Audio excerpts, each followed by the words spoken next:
The standoff ended on the third day, when Galactic Commerce Authority agents finally entered the compound with warrants that had nothing to do with Thralls.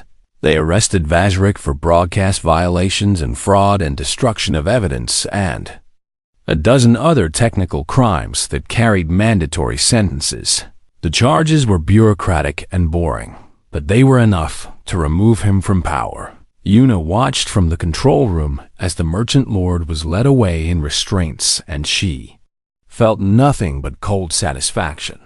The Thralls were technically seized as property pending legal review, which meant they were not free, but they were no longer in immediate danger. Jin requested permission to address the emergency tribunal that had been convened to determine what would happen next. The tribunal consisted of 3 Commerce Authority judges who clearly wanted this situation to disappear as quickly and quietly as possible. These Thralls are registered merchandise. The lead judge said flatly, "Property law is clear on this matter. Property cannot refuse."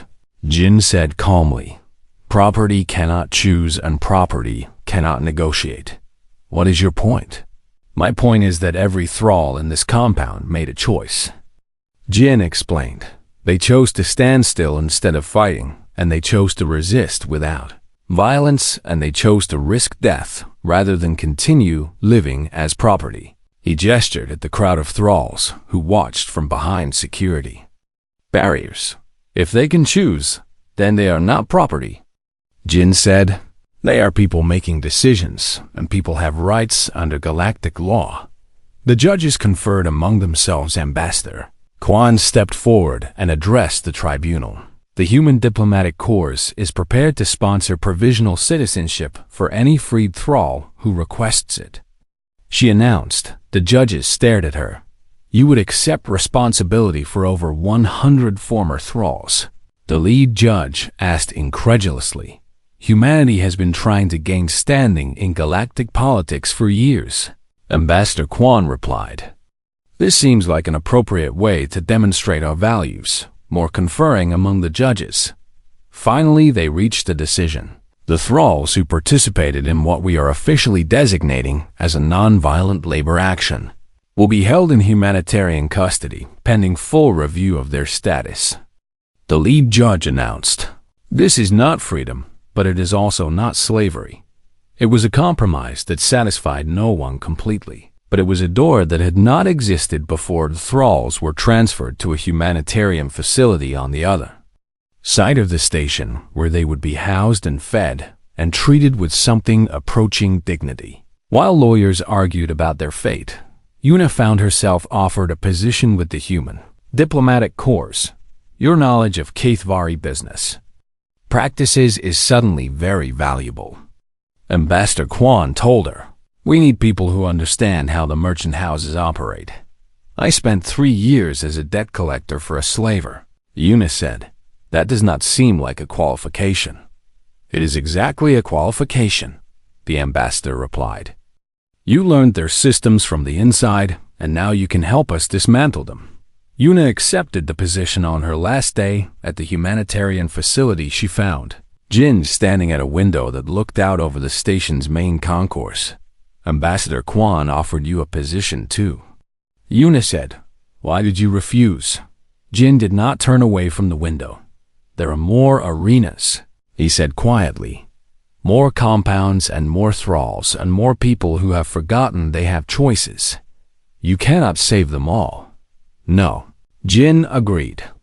"But I can remind them one at a time." Yuna stood beside him and looked out at the endless flow of beings moving through the station. "What will you do?" she asked. "The same thing I did in Seoul before I was taken," Jin replied. "I will find people who think violence is their only option, and I will show them that there is another way. That could get you killed." "Probably," Jin admitted with something almost like a smile. "But I would rather die doing something that matters than live forever doing nothing." Gareth approached them slowly. The former champion had changed in the days since the standoff. His shoulders no longer hunched with the weight of violence, and his eyes no longer held that terrible hunger. "I spoke to the other Thralls," Gareth said. Many of them want to know what happens next. That is up to them, Jin said. For the first time in their lives, it is entirely up to them. Gareth nodded slowly. I killed 217 sentients in the arena, he said. You told me I was not a murderer because I had no choice. I remember. But now I do have a choice. Gareth continued, and I am choosing to stay with you. Jin looked up at the massive alien. Why? Because you showed me that strength does not have to mean destruction, Gareth said. And I want to learn what else it can mean. Jin nodded slowly. Then we have work to do. 6 months later, the Galactic News. Networks broadcast a strange story. Human advocacy groups had begun appearing at slave markets across the sector. They were not buying thralls to free them because that would only encourage the trade. Instead, they were negotiating and protesting and broadcasting. They stood at auction blocks with recording devices and asked slaves their names and where they came from. They asked buyers why they needed living beings instead of machines. They asked uncomfortable questions that made everyone involved think about what they were actually doing. Some markets banned them, others ignored them, but everywhere they went, people started talking about thralls as if they were people instead of property. And at the center of every group stood a human who refused to fight and refused to kill and refused to stop talking. Jin Taehan had lost everything when he was taken from Earth. His career and his home and his freedom had all been stripped away. But he had held on to one thing that his captors could never take. He had held on to his belief that words could change minds and that changed minds could change everything. Yuna watched one of his broadcasts from her office in the diplomatic quarter. Jin stood outside an arena on a mining station, speaking calmly to a crowd of curious onlookers about the thralls who fought inside. They tell us these are just slaves, Jin said. They tell us this is just entertainment and we should not think too hard about it. He paused. But every time we watch without questioning, we are making a choice. He continued. We are choosing to accept a universe where people can be property and suffering can be sport. He looked directly at the camera. I'm asking you to make a different choice. The broadcast ended and Yuna smiled. Somewhere out among the stars, a former police negotiator from Seoul was changing the galaxy. One conversation at a time, and all because a desperate young woman had walked into a slave market with almost no money and walked out with the most dangerous weapon in the universe, a human who still believed that words were stronger than fists. And that hope was stronger than fear. The arena owners were already learning to fear that weapon. Soon the whole galaxy would understand what humanity could do when it refused to play. By the rules everyone else had accepted, Jin had won his first match without throwing a single punch, and he was just getting started.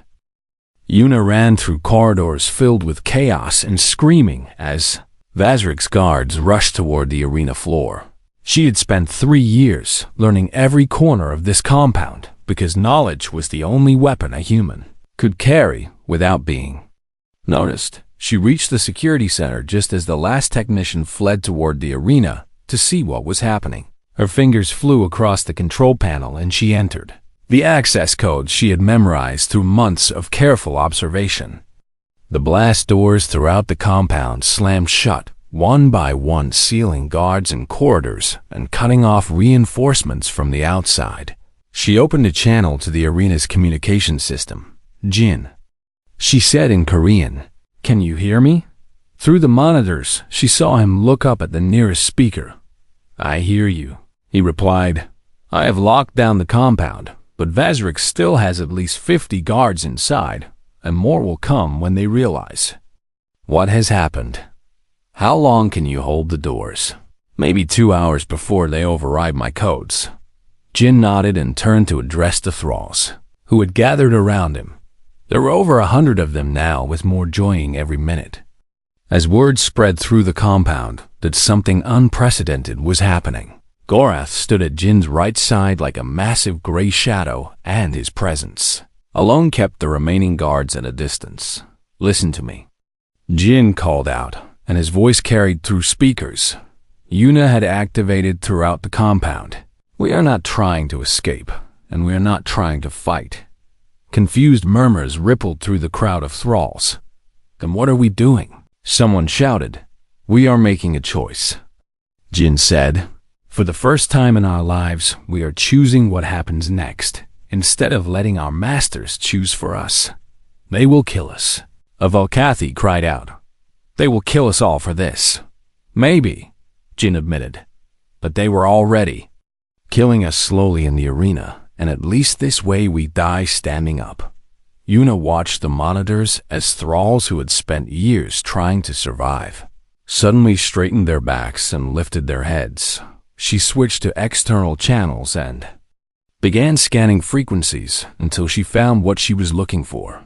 The human diplomatic attach on Nexus 7 had an emergency channel that was supposed to be used only for matters of critical importance. Yuna decided this qualified ambassador. Quan, this is Yuna CEO formerly of Seoul, currently contracted to Merchant House Vajrik. She said quickly, there is a situation developing at the Grand Arena that involves human citizens and I am requesting immediate diplomatic intervention.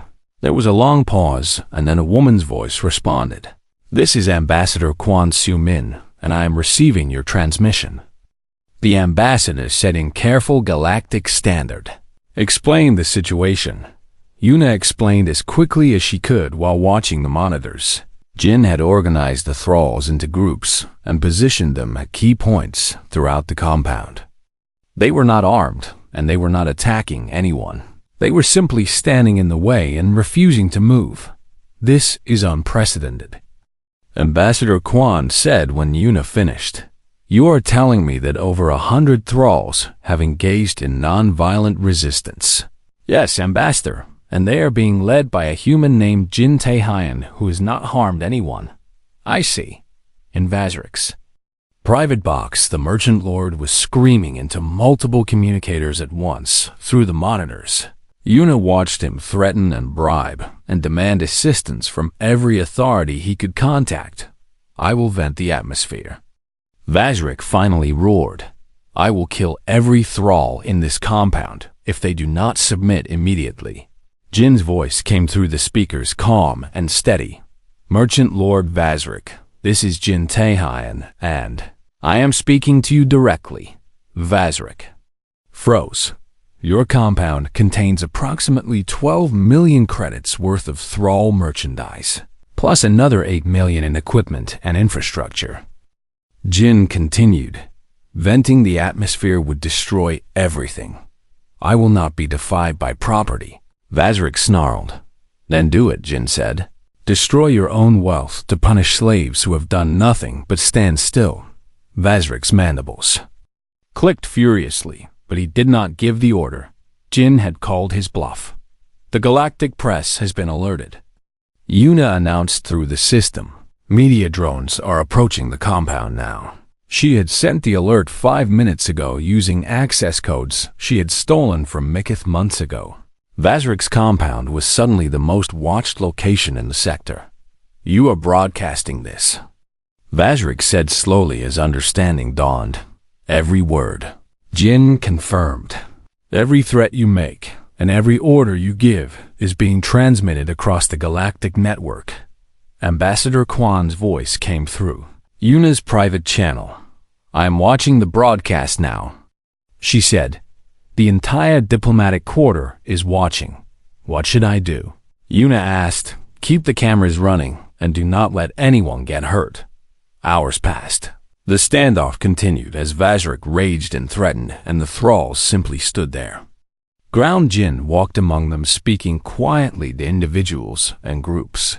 He asked their names and where they came from and how they had ended up in the arena. He treated them like people instead of property, and many of them wept because they had forgotten what that felt like. Galactic Commerce Authority ships arrived outside the compound, but they did not enter. The situation had become too public and too complicated for simple solutions. A negotiator from the Commerce Authority contacted Vazrik directly. Merchant Lord, We are prepared to offer you full immunity in exchange for releasing the Thralls into our custody for processing. Processing meant evaluation and redistribution. It meant the Thralls would be sold to new owners and nothing would really change. Vazrik smiled with all his mandibles. I accept your terms. He said. No. Jin called out, and his voice echoed through every speaker in the compound and across every media channel that was broadcasting. The negotiation is happening publicly. Jin announced. Merchant Lord Vazrik is accepting immunity in exchange for surrendering sentient beings for resale. He paused. Under Galactic Commerce Authority Statute 773, this constitutes an admission of trafficking in sentient persons, which is a capital offense in 42 member systems. The Commerce Authority negotiator went very quiet. How does a Thrall know galactic commerce law? Vazrik demanded. I had 2 years with nothing to do but read and listen. Jin said. You would be surprised what you learn when people think you are not worth noticing. Ambassador Kwan's voice came through Yuna's channel again, and this time she was almost laughing. Your friend just made Vazrik's acceptance into a confession. She said, if he takes that deal now, he admits to crimes that will get him executed in half the galaxy. Vazrik screamed in rage and threw his communicator across the room. The negotiation collapsed, and Jin stood in the middle of the compound, surrounded by Thralls who were beginning to realize that words could be weapons too. The standoff would continue, but for the first time the Thralls were winning. The Grand Arena of Nexus 7 could hold 50,000 spectators, and every seat was filled. Yuna sat in Merchant Lord Vazrik's private box, high above the fighting floor, with the best view in the entire structure, and she had never felt more sick. In her entire life around her, the other Kefvari nobles clicked their mandibles in anticipation and made wagers on how quickly the human Thrall would die. 30 seconds was the popular bet. Some optimistic souls gave him a full mint. Nobody bet on Jin surviving longer than that because nobody believed it was possible. Vazrik lounged on his viewing throne with a drink in 2 of his hands and a communicator in a third, while his 4th hand gestured lazily at the arena. Below, look at them, he said with satisfaction. They have come from across the sector to watch my champion destroy your worthless purchase. Yuna said nothing. Hidden in her sleeve was a small blade no longer than her finger, but sharp enough to cut carapace. If Jin died, she would use it on Vazrik first, and then on herself because she would rather die free than live in the breeding pits.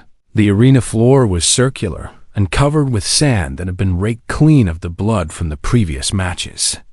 Gates stood at opposite ends, and the crowd fell silent as trumpets announced the opening match. The first gate opened, and Gorath emerged. Champion was even more terrifying in person than the videos had suggested. He stood 8 feet tall with gray skin stretched over muscles that looked like they had been carved from stone by an angry god. His forearms each ended in claws that could tear through ship hull plating, and his face was a nightmare of tusks and scars and eyes that held nothing but hunger for violence. The crowd roared with adoration, and Gorath raised all 4 arms to accept their worship. Then the second gate opened and Jin walked out. He looked impossibly small and fragile compared to the monster at the other end of the arena. He wore no armor and carried no weapons because Thralls fought with whatever natural advantages their species possessed, and humans had none. The crowd laughed. They laughed at this pathetic creature who was about to die for their entertainment. And the sound echoed through the arena like thunder. Yuna gripped a blade in her sleeve and prepared herself. Begin. The announcer declared Gorath charged. The champion moved with terrifying speed for something so massive, and his claws tore through the air where Jin had been standing. But Jin was not there anymore. He had started running the moment the match began, and he did not stop. Gorath roared in frustration and chased him across the arena floor, and the crowd's laughter slowly died as seconds turned into minutes, and the human kept not dying. Jin used every obstacle in the arena to his advantage. He ducked behind pillars and rolled under platforms and climbed structures that were meant for decoration rather than combat. Gorath smashed through everything in his path, but Jin was always one step ahead. At the 5-minute mark, the crowd had stopped laughing entirely. At the 10-minute mark, they had stopped talking altogether. The arena was silent, except for the thunder of Gorath's footsteps and the champion's increasingly desperate roars. Yuna watched with her heart in her throat as Jin did something that should have been impossible. He began to talk. She could not hear the words from so far away, but she could see Jin's mouth moving, and she could see the effect on Gorath. The champion's attacks became wilder and less coordinated. His movements became hesitant and confused. He kept pausing as if listening to something, and then shaking his head before attacking again. What is he doing? Vazrik demanded, and for the first time there was uncertainty in his voice. Yuna did not answer because she was finally beginning to understand Jin was not fighting Gorath. He was negotiating with him. At the 15-minute mark, something unprecedented happened. Gorath had Jin cornered against the arena wall with nowhere left to run. The champion raised all 4 arms for the killing blow, and the crowd held its breath. Jin spoke one final time. Yuna could not hear the words, but she saw Gorath freeze, with his claws inches from Jin's face. For a long, terrible moment, nothing moved. Then Gorath dropped his arms. The champion stepped back, and his claws unclenched, and his whole body seemed to sag, as if a great weight had suddenly been lifted from his shoulders. "I yield," Gorath said, and his voice carried across the silent arena. The crowd erupted into chaos. Spectators screamed in confusion and anger, and Kethvari. Nobles shouted about cheating and impossible things, and Vazrik was on his feet with all 4 arms trembling with rage. "What is this?" Vazrik roared. "What have you done?" Down in the arena, Jin stood before the champion who had never lost, and the champion who had chosen to stop fighting. "Why?" Gorath asked, and his voice was small, now almost childlike. "Why would you not attack me?" "Because you are already a prisoner." Jin answered loud enough for the crowd to hear. "Why would I make you a murderer too?" Gorath stared at him. "I have killed 217 sentients in this arena." Gorath said, "Were any of them your choice?" Gorath was silent for a long moment. "No," he finally admitted. "None of them." "Then you are not a murderer," Jin said. "You are a weapon that was used by others, and weapons do not carry guilt." Something changed in Gorath's eyes. The hunger faded and something else took its place. Something that looked almost like hope. Vazrik was screaming into his communicator, ordering guards to enter the arena and seize both thralls. But as the guards rushed through the gates, something else happened. The other thralls in the holding pens began to move. They pressed against the bars of their cages, and they watched Jin with eyes that burned with a fire that had been extinguished long ago. And one by one, they began to refuse. Adrenik's guard ordered a thrall back to his cell, and the thrall simply stood still. A Velkathi was commanded to prepare for the next match, and she sat down on the ground and would not move. Across the entire compound, thralls, who had been broken and beaten and forced to kill for years, began to remember that they had choices. "What is happening?" Vazrik screamed. Yuna looked down at Jin, standing in the middle of the arena with a champion kneeling before him, and she finally understood what he had meant about being dangerous. Jin had not won by fighting. He had won by reminding others that they did not have to fight either. And that was the most dangerous thing of all. Vazrik turned to his guards. "Kill them," he ordered. "Kill them both now." But Gorath rose to his full height and placed himself between Jin and the approaching guards. "No," the champion said simply. More thralls gathered around them, forming a wall of bodies between Jin and his executioners. They carried no weapons and made no threats. They simply stood together and refused. Yuna slipped away from Vazrik's box in the chaos and made her way down to the arena floor with a plan forming in her mind. Jin had started something incredible. Now it was her turn to make sure it did not end in a massacre. The slave market smelled like fear and rust, and something Yuna could never quite name even after 3 years in the galaxy. She walked between the cages with her hands clasped behind her back and her face carefully blank because showing emotion here meant showing weakness, and weakness meant death for humans among the stars. The HFY auctioneer slithered beside her on 6 legs and kept making that clicking sound with his mandibles that she had learned meant amusement at her expense. "Your budget is quite limited," he said in that wet, gurgling voice all HFY shared. "Perhaps the human female would prefer to browse our refuse section, where we keep the merchandise that nobody wants." Yuna did not react to the insult because reacting would only make things worse. She was 26 years old, and she had left Earth when she was 23 with dreams of seeing the stars, and instead, she had found herself working as a debt recovery specialist for Merchant Lord Vazrik, who ran gambling operations and arena fights across 3 systems. Today, Vazrik had given her an impossible task: buy a Thrall for his upcoming tournament with a budget so small it was clearly meant to humiliate her. Vazrik wanted her to fail because her failure would give him an excuse to sell her contract to someone worse, and there was always someone worse in the HFY merchant houses. "Show me the refuse section," Yuna said, and her voice did not shake, even though her heart was pounding. The auctioneer's mandibles clicked faster with delight at her misfortune, and he led her through a series of corridors that grew darker and more foul-smelling with each turn. The cages here held creatures that were broken in body or mind, or both. A Drenix warrior with 3 of his 4 arms amputated sat motionless against the bars, with empty eyes that saw nothing. A pair of Valkathi twins huddled together and made soft keening sounds that spoke of madness, and in the very last cage at the end of the row sat a human male. Yuna stopped walking and stared. She had not seen another human in 14 months, and even then it had only been a brief glimpse across a crowded spaceport before the crowd swallowed them again. This man was thin in the way that spoke of long starvation, and his skin was marked with scars that formed patterns she recognized as HFY discipline brands.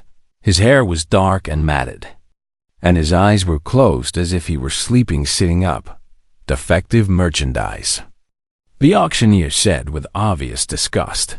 "This one has been through 7 owners in 2 years, and nobody can make use of him because he survives, but he refuses to kill. He survives arena combat without killing," Yuna repeated because she was not sure she had heard correctly. "He fights well enough to stay alive, but when the moment comes for the finishing blow, he simply stops," the auctioneer explained. "It makes for very disappointing entertainment, and his previous owners have all demanded refunds, which is why he ended up here." The man in the cage opened his eyes and looked directly at Yuna. His eyes were dark brown, and there was something in them that she had not seen in a very long time among the stars. He still had hope. "How much?" Yuna asked. The auctioneer named a price so low it was almost an insult to the concept of currency, and Yuna paid it without haggling, because haggling would only waste time, and she wanted to leave this terrible place.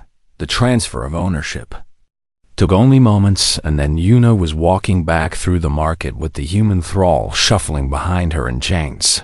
She did not speak to him until they reached the transport pod that would take them back to Vazrik's compound. Once the doors sealed and they were alone, he spoke first. "Why did you buy me?" he asked in Galactic Standard, and his voice was rough from disuse. "I needed a Thrall, and you were what I could afford," Yuna answered honestly. He was quiet for a moment, and then he spoke again, but this time in Korean. "You are from Earth," he said, and the words hit Yuna like a physical blow because she had not heard her native language spoken aloud in 3 years. She turned to look at him with wide eyes. "My name is Jin Taehyun," he continued in Korean. "I was a police officer in Seoul before I was taken, and you are the first Korean I have met since I left Earth." Yuna found that her eyes were burning with tears. She refused to let fall. "Yuna Seo," she managed to say. I came here voluntarily, which makes me the bigger fool. Jin almost smiled at that, and the expression transformed his gaunt face into something almost handsome. You know what I am, he said. You know I will not kill in the arena, so why did you waste your money on me? I do not know. Yuna admitted. Maybe because you are human, and I have forgotten what that means. Jin studied her face for a long moment. You work for a HFY lord, he said. The brands on your wrist mark you as contracted property, even if you are not. Technically a slave. There is not much difference out here. Yuna said, there is always a difference, Jin replied, even when the difference is only in our minds.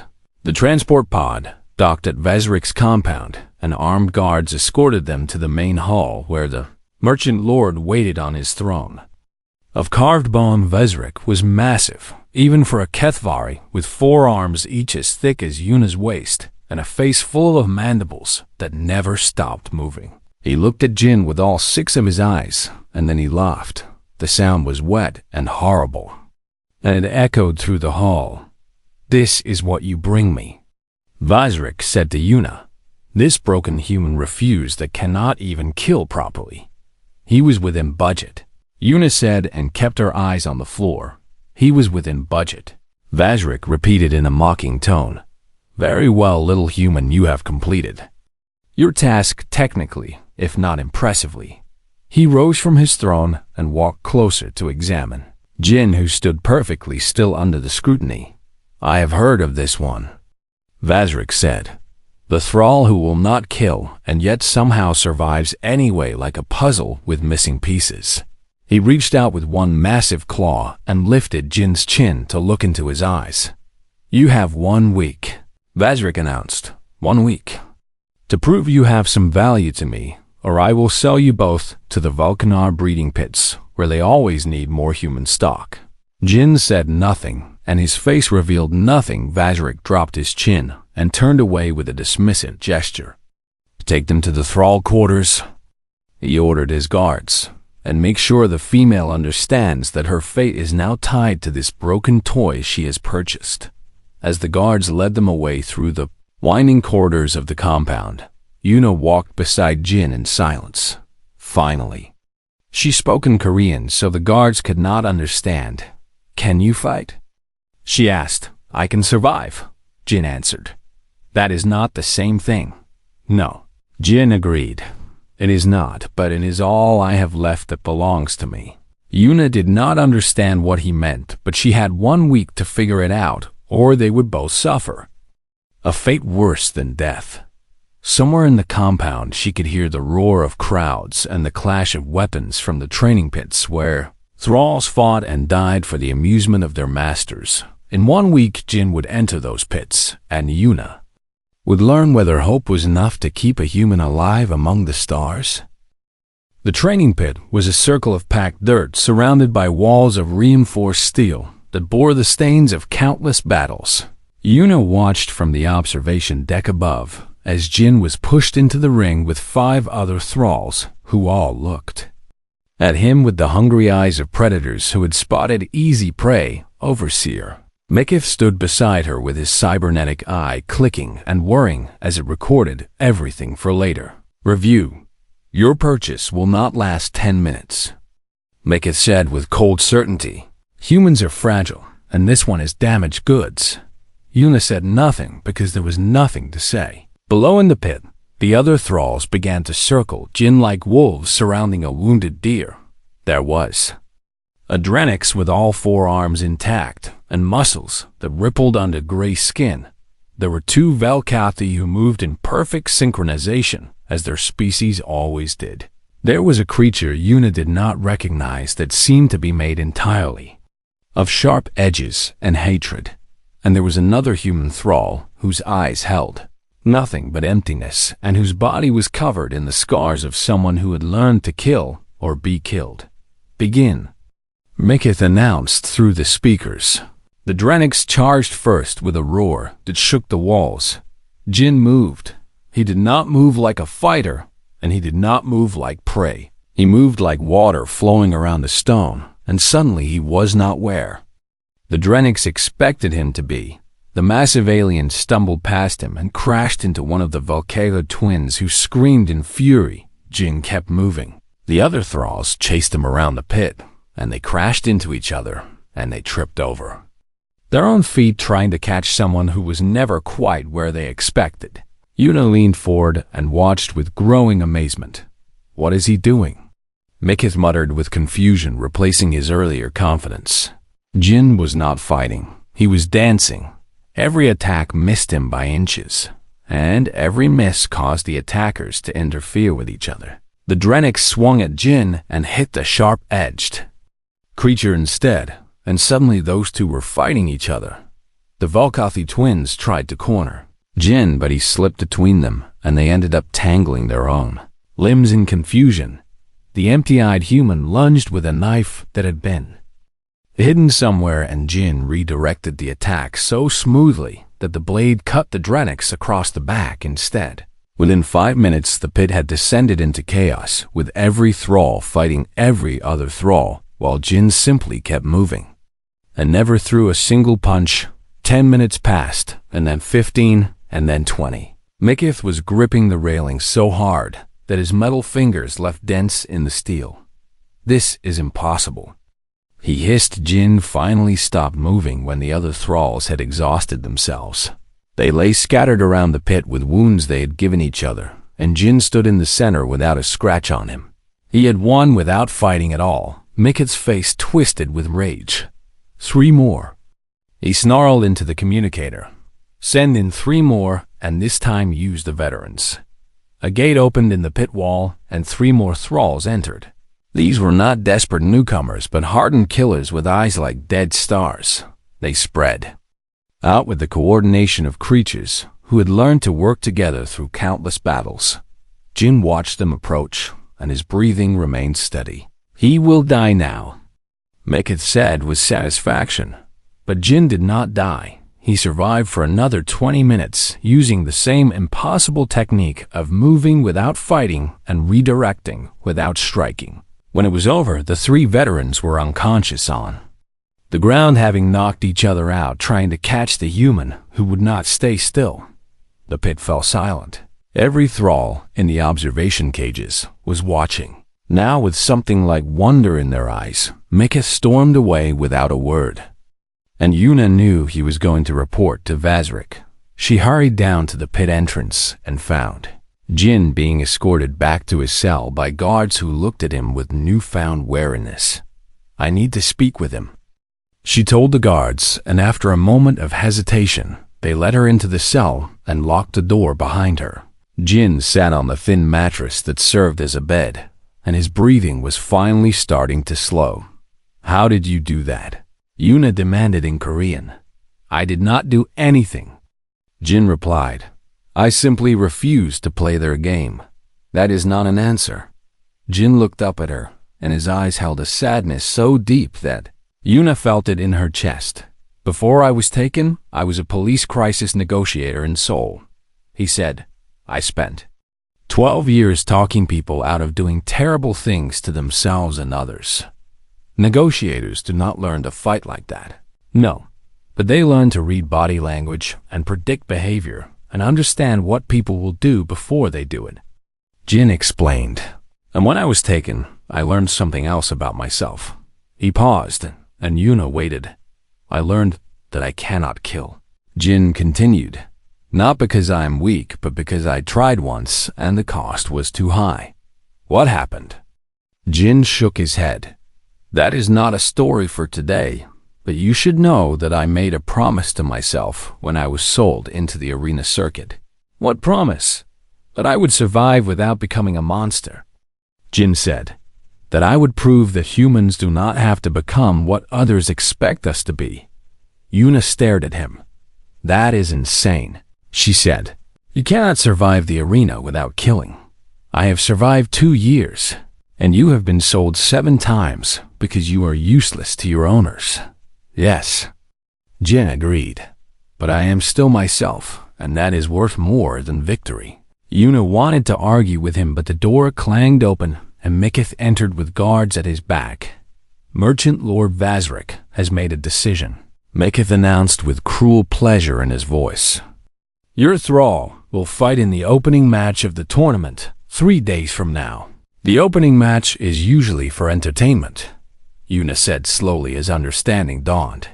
Yes, Maketh confirmed. He will face Gorath, our undefeated champion, who has won 43 consecutive matches without ever being challenged. Gorath was a legend in the arena circuit. He stood 8 feet tall and weighed 500 pounds, and he had killed more sentients than some plagues. This is an execution. Una said, This is entertainment, Maketh corrected. The crowd will enjoy watching the human who refuses to kill face the champion, who has never lost. He turned to leave and then paused at the door. If you wish to say goodbye to your Thrall, I suggest you do it now, because in 3 days he will be pieces scattered across the arena floor. The door slammed shut. Una turned to Jin. We have to run, she said desperately. We have to find a way off this station before the tournament. Jin shook his head. Running will not save us, and it will not save the others. What others? The Thralls in those cages, Jin said. The ones who watched me today and saw something they had forgotten was possible. What did they see? Jin stood and walked to the small window that looked out over the training compound. They saw a human who refused to be what his masters wanted him to be, he said quietly, and that is more dangerous than any weapon. Una did not understand, but in 3 days she would.